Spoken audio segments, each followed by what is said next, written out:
แน่จะมาเฮ็ดยอบส้มขอนอ่องใส่ปลาแห้งเลยค่ะเนาะเก็บยอดส้มขอนหน้าเฮิรนมากค่ะ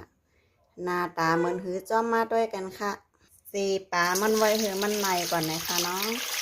กำจองไข่มาแกะกันค่ะสีปลาไว้ปางไหนเอานะคะเนาะมาใส่กลางมันออกกันค่ะ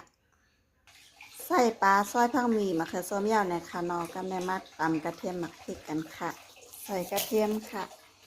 ใส่พริกค่ะมาตำพึ่งอ่อนๆเลยค่ะเนาะหวานแล้วก็ไล่เอาค่ะตั้งหม้อเหลือเราใส่น้ำมันค่ะ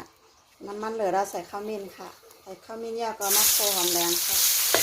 โขหอมแดงให้มันเหลืองๆนะคะเนาะหอมแดงเหลืองเอาค่ะเอามะเขือส้มใส่นะคะเนาะเอามะเขือส้มใส่ค่ะแล้วก็เกาค่ะเนาะนอกมะเขือส้มแล้วก็ไหนนะคะเนาะแล้วก็มาเอามะพริกกับกระเทียมที่เขาตำไว้มาใส่ค่ะนี่ค่ะใส่มะพริกกระเทียมดีตำไว้ค่ะแล้วก็เกากับเกามากตั้มลงนะคะเนาะใส่ถั่วเน่าอีกอ่อนหนึ่งค่ะใส่พองหวานค่ะแล้วก็ใส่เกลือนะคะเนาะเอาปลาแห้งใส่ค่ะแล้วก็เกากับเกามากตั้มหนึ่งนะคะเนาะแล้วก็ใส่น้ำค่ะแล้วก็เอาน้ำใส่ค่ะน้ำใส่ก็ไปให้เดือดนะคะเนาะ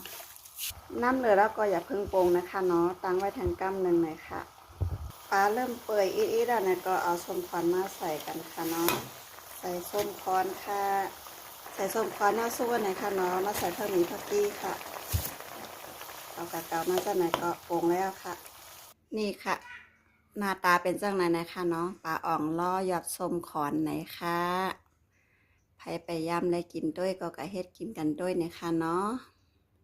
กินแล้วค่ะกว่ากินกันดีกว่านะคะเนาะ